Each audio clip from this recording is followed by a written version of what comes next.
It's Friday, January 11th, 2019, and I'm your host, Paula Hersey. On Barnstable Today, we round up the weekly recreation and marine environmental affairs updates and prepare for winter. First up, municipal and community news and notes. The Community Action Committee of Cape Cod and the Islands in Hyannis will be open Saturday from 10 to 3 p.m. with certified health connector navigators to assist residents in applying for or renewing health care coverage. Less than 2 weeks remain for residents in the state to enroll in a health care plan through the Massachusetts Health Connector. The open enrollment period for plans including Mass Health ends on January 23rd. Residents 18 or older are required to have health coverage that meets state requirements. Foxes, coyotes, and raptors, oh my! All these critters and more can come visit your school or organization. Amy Croto, Natural Resource Officer, joins us with her feathered friends. Amy, welcome, and welcome to all the friends at the table. Thank you for having me. So today we're going to talk a little bit about what's natural in our backyard for feathered friends and some of the other animals, critters that are out there, and then how people can get your educational program to their organization. Sure.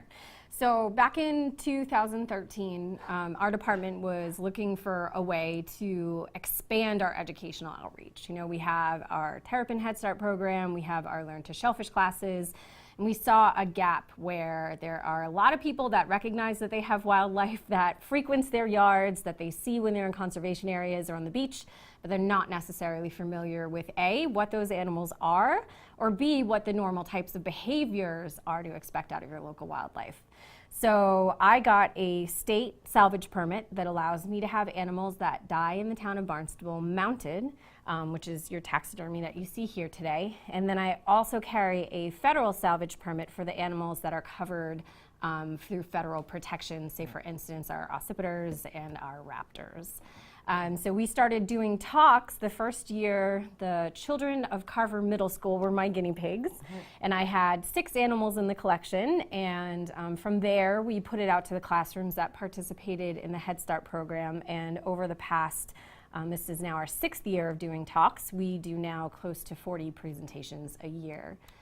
Yeah. That's a lot. And just to let people know is that you need a trailer for all of your friends now to get them to all of the events that you go to. I do. They have their own trailer. It's, you know, very posh for a bunch of mounted animals that are no longer with us. And I have 23 animals currently in the collection. I was just going to ask, 23 animals. Yeah. And again, they range from feathered to fur. So what are some of the, we'll leave these guys for the end because the snowies are out there right now. Sure. But the furred friends, your animals, what do you have in that collection? So we've covered our local wild canines in that we have an adult and a juvenile coyote mounted, as well as 2 red fox, one that is in summer coat and one that's in winter coat.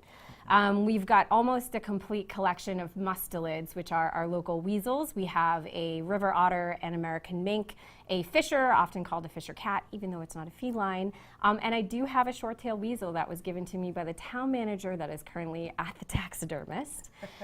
We've covered our, what I consider to be frequent offenders of backyards, and that we have a raccoon, a striped skunk, a possum, you know, notorious for being North America's only marsupial, and we have a gray squirrel and a chipmunk. And then we get into our birds, which, you know, for my raptors, I have in the hawk family an osprey. A lot of people don't know that they're actually hawk, but they are. A red-tailed hawk, a sharp-shinned hawk, a juvenile Cooper's hawk. And then we have in our owl category our snowy owl here today. We have a great horned owl, a barred, B-A-R-R-E-D owl, and a screech owl in the collection. Wow. Yeah. And what it's about pretty this expensive. guy? So He this looks like guy, a penguin. he does, yes. So he is called a thick-billed murre, M-U-R-R-E, often called a little auk. And they come down, we're the southernmost of their range. They live in the Arctic for most of the year. And then they'll come down here in their non-breeding season, which is our winter time, in search of additional food and resources. They're related to the puffin, actually. Ah. Yeah, and extremely good divers. They can dive to about 600 feet and can hold their breath for about 3 minutes or so. So for a small little bird, that's pretty outstanding. But they're terrible at taking flight. You might notice that their wings are much better suited for helping them propel through the water than getting physically up into the air. So you need about a mile of open water in order to take flight. A mile. Yes, a mile. Yeah, it's a long runway. A cormorant needs about 50 to 70 feet in order to get their little awkward bodies up into the sky. Yeah, that's what I thought the head looked like. Very long runway for these guys. Right. So when you go out to schools and senior centers and other organizations and events, what are you hoping that people are learning about your exhibits? So there's a couple of things. So for the older people who may be homeowners, it's learning how to coexist with your local wildlife, learning that there are restrictions in what we will do as a department regarding wildlife that you might consider a nuisance even though it may not potentially be. Learning what your normal behaviors are of your local wildlife and sort of gaining a general respect for the fact that your backyard is in fact the home of these animals oftentimes, and that we can all kind of share and live together. And with the kids, I mean, a lot of it, the time is just getting them to know the basic identifications of the animals at a younger age, and as they get older, they fit it into their curriculum for animal adaptations, which sort of shows you, how each animal fits an individual niche in our ecosystem. That's fantastic. And when you go into the classrooms, what seems to be the animal or the bird that kids really gravitate towards? I would like to say that there's one, but pretty much everybody has their own favorite. And it does vary, but by and large, in the beginning, and probably since it's been in the program since its inception, the coyote gets a lot of traction and a lot of appreciation from people. Yeah, coyotes always getting information, in the news at this time of year as well, because everybody hears them much clearer on a winter's night than they do in the summer. It's a breeding season. It's breeding season. That is what it is. They're noisy right now. They're noisy right now. So, how can people get this exhibit to their organization or to their event? Sure. So we offer these to classrooms, to libraries. We do programs at the senior center, and for clubs and organizations, nonprofits. We do expos, similar to Community Day, where you have hundreds of people coming through. And if anyone is interested in having a presentation, they can schedule it directly with me, and you can give me a call at the office, 508-790-6272, or you can email me. I'm very email user friendly at amy.croto, C-R-O-T as in Tom, E-A-U, at town.barnstable.ma.us. That was really long. It is, yes. We like long email addresses here in town. We certainly do. And is it restricted to just the town of Barnstable, or can any school or library? So any school or library can ask us to do a presentation, but because they're out of town, it has to cover my time, which is travel to and from, the amount of time that it takes to set up the presentation and break it down, and then the actual time for the presentation, and that's charged on an overtime basis. So if anyone's interested, definitely contact me for more details. Excellent. Thanks so much for joining us today. You're welcome. Have a great day. Thank you. It's January, and as any good Barnstable resident knows, it's hockey season. HYCC manager Joe Izzo is ready to rumble on the ice. Well, if you live on Cape Cod and it's January, it's hockey all the time, all day, every week until June. With me today, Joe Izzo, here at the HYCC, where it is the mecca of hockey. Oh, it sure is. Yeah, we are, as you said, January is a huge hockey month for us. Actually, the HYCC is home to 4 different high school hockey schools. We're the home team for the Barnstable High School hockey program, which includes the boys varsity, the boys JV, the girls varsity, and the girls JV. So those 4 programs skate out of here. They have all their practices and all their games here. We're also the home for St. John Paul, boys varsity and boys JV. So those kids have their practices here and their games here. And then there's also a Mashpee Monomoy co-op team. Those two schools kind of pooled their kids together. And we're the home team, the home rink for that team as well. So they practice and skate here too.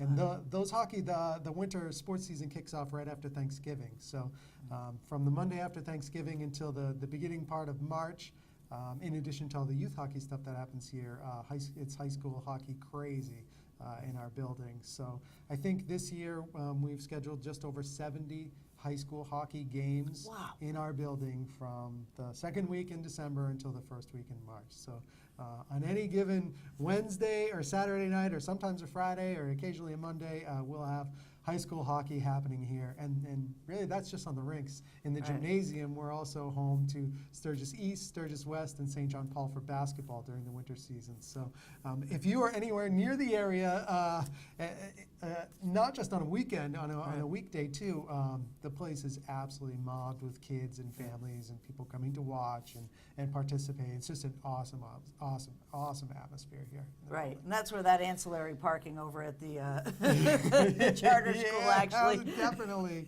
happens. Is there's just so many people here. Absolutely. So talk a little bit about, there's some real rival games that are coming up, right?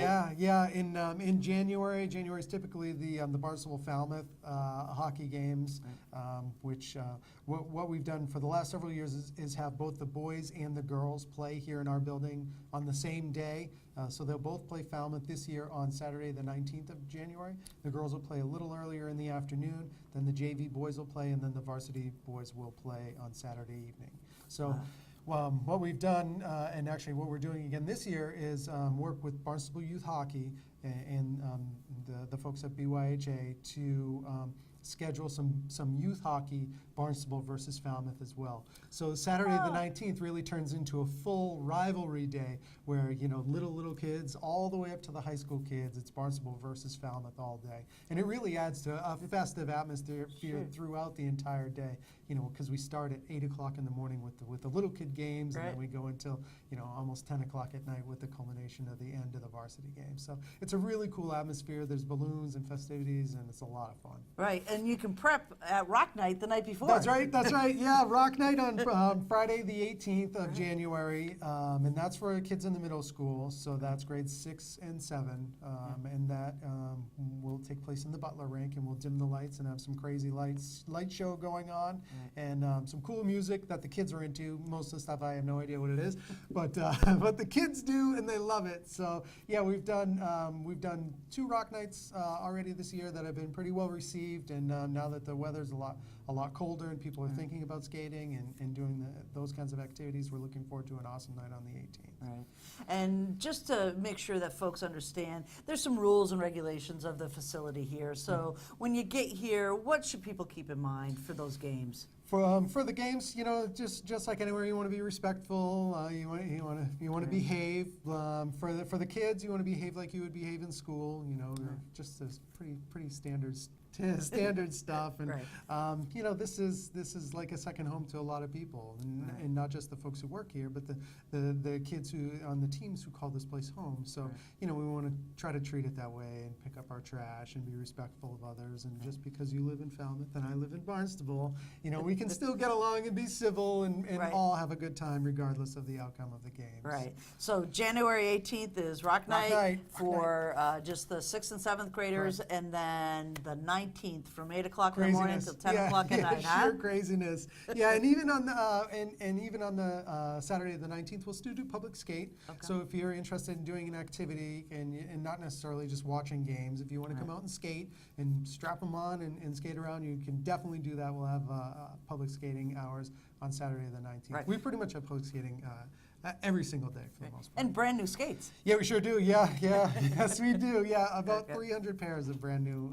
rental skates. Everything from little to big. So yeah. Fantastic. We're looking forward to it. Me too. Hockey all the time. Barnstable. With snow squalls and cold temperatures in the forecast for the weekend, it's a good time to review how the town prepares for the winter storm season.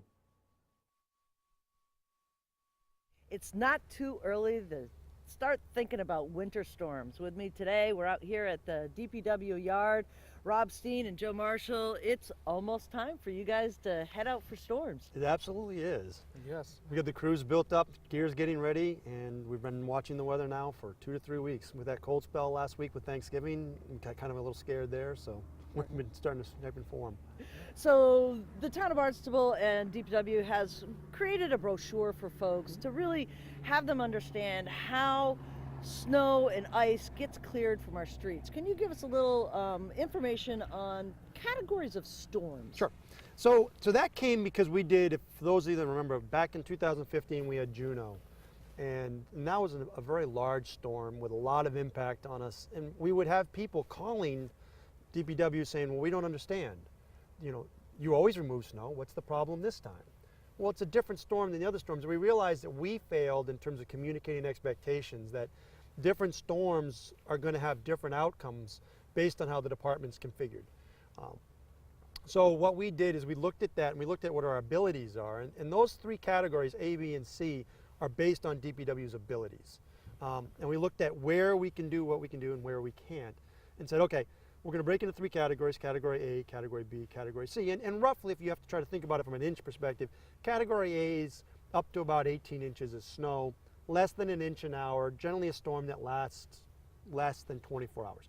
Our traditional, typical storm, and we traditionally get like an 8 or 9 incher, right in the sweet spot of Category A. Category B is delineated from A in the fact that when we get to Category B, the small trucks, and you'll see some of them around here that do our secondary roads, and in town there's two sort of forms of roads that we'll talk about here, main roads and secondary roads.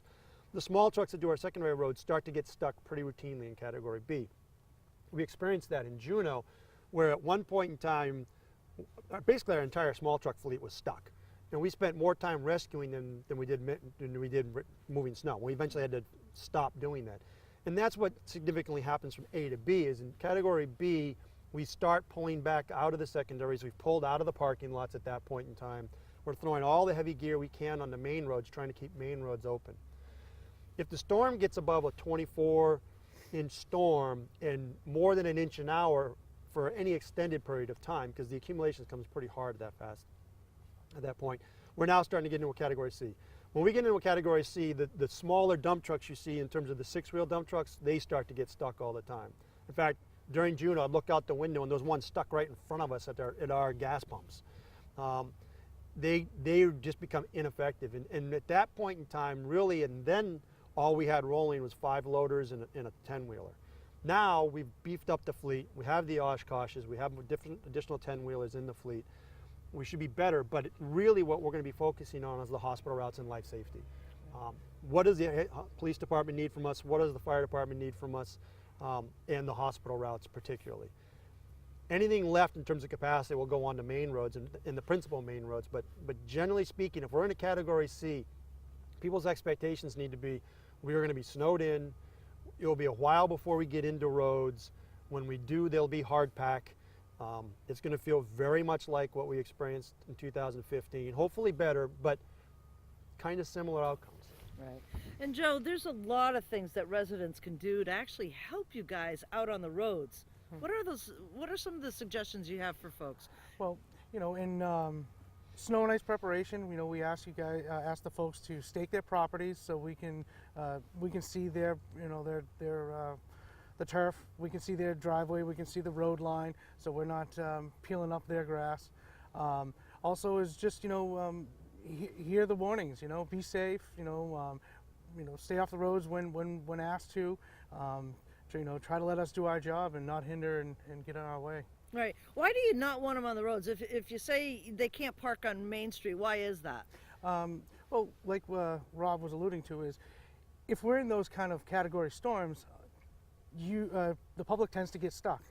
And then we're spending time trying to rescue and help emergency response get them off the road, and that takes us away from our job. Right. So the most important thing that we really want folks to understand is this is all done for emergency purposes. So if they do have a problem, there's a route to and from them.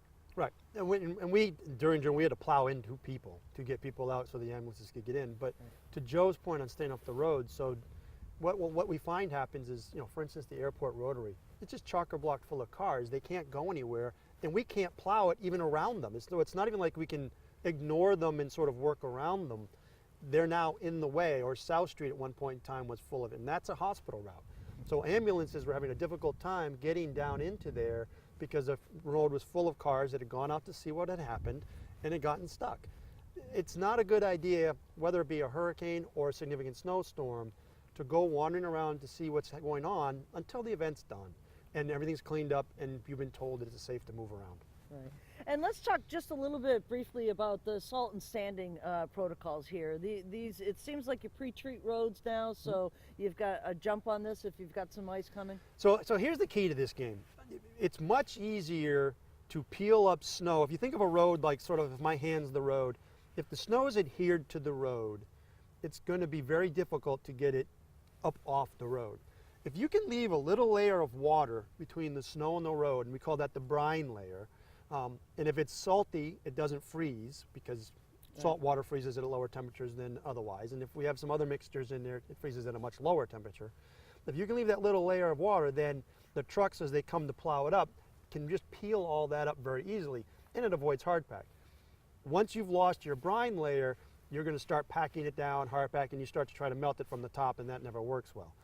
So the whole philosophy of the salting program is establish the brine layer, plow a few passes, reestablish the brine layer, but maintain that as long as we can throughout the storm so that we can get down to pavement best we can. So that's the philosophy of that. And then on black ice calls, that's just a traditional, it's icy out there, we need to get out there and get some material down to try to deal with it. And you're all set now? You've got enough people out there to plow this year? Oh yes, yeah. Our routes are full. You know, between town and subcontracted plow trucks. So no, we're ready to go. Our salt barn's full, and you know, and we got our machines. We got the equipment to take care of it. Really, just need a few flakes. That's it. Excellent. Or not. We're okay not. We're okay. That's okay. Yeah. It can stay 70 all winter. That'd be good. That would be great, wouldn't it? Any last words for residents? No, I want to go back to the staking thing real quick. It's really difficult to understand how difficult it is to see at night. And obviously, you know, I come from the engineering side. So when I first came here, I went out for a couple nights with some of the plow drivers. When it's 2 in the morning and it's dark and the wind's blowing snow everywhere, where the edge of the road is not intuitive, which you'd think, because during the middle of the day, it's like, well, it's right there. Why do you not see that? That's why that staking is so valuable. When you have those stakes out there and that driver can see, okay, that's where the edge is, that helps them tremendously and allows them to move quickly through the route. Otherwise, they're having to sort of literally feel their way along, and mistakes happen. So please, please, please, if you have an opportunity, go ahead and do that. That really helps us a bit. And this is the time the ground's not frozen. Here's a look at things to do, places to go, and people to meet. Connect, learn, and discover at this free community wellness event. The Community Wellness Expo is a free event designed to connect the community with holistic, integrated, and sustainable approaches to better health. Experience talks offering perspectives on wellness trends and dynamic interaction with wellness practitioners. Sunday, January 13th, 1 to 4 p.m. at Cape Space, located at 100 Independence Drive in Hyannis. Here's a look at the upcoming meetings for boards, commissions, and committees.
Comments, suggestions, accolades. Connect with us on Facebook and Instagram, email us, or send us an old-fashioned note by carrier pigeon. Channel 18 works for you. I'm Paula Hersey, and thank you for watching Barnstable Today.